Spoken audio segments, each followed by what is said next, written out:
ഞാൻ വലിയ ചിന്തയൊന്നും പറയുന്നില്ല, കാരണം എന്നേക്കാൾ മിടുക്കരും സമർത്ഥരുമാണ് എൻ്റെ മുന്നിലിരിക്കുന്നത് എന്നെനിക്ക് ഉത്തമമായ ബോധ്യമുണ്ട്. ഒരു വേദഭാഗം അച്ഛൻ പറയാം.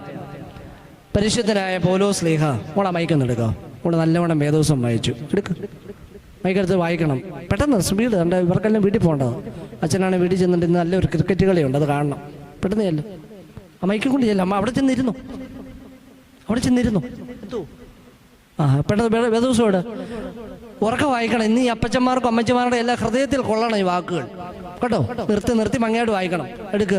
എഫേസ്യ ലേഖനം, എഫേസ്യർക്ക് എഴുതിയ ലേഖനം ഉണ്ട്. അവള് മാത്രമേ ആത്മാർത്ഥമായിട്ട് വേദോത്സവം കൊണ്ടുവന്നുള്ളൂ. ബാക്കി എല്ലാവരും എൻ്റെ മുഖത്ത് ചിരിച്ചുകൊണ്ടിരിക്കുക. വേദോത്സവം വലിയ പാടായോണ്ടേ കൊണ്ടുവന്നിട്ടുണ്ട്. എടുത്തോ എഫേസ്യ ലേഖനം, പെട്ടെന്നടാ. ആരെങ്കിലും എടുത്തവരെടുത്ത് കൊടുത്തേ. എഫേസ്യ ലേഖനം 4-ാം അധ്യായം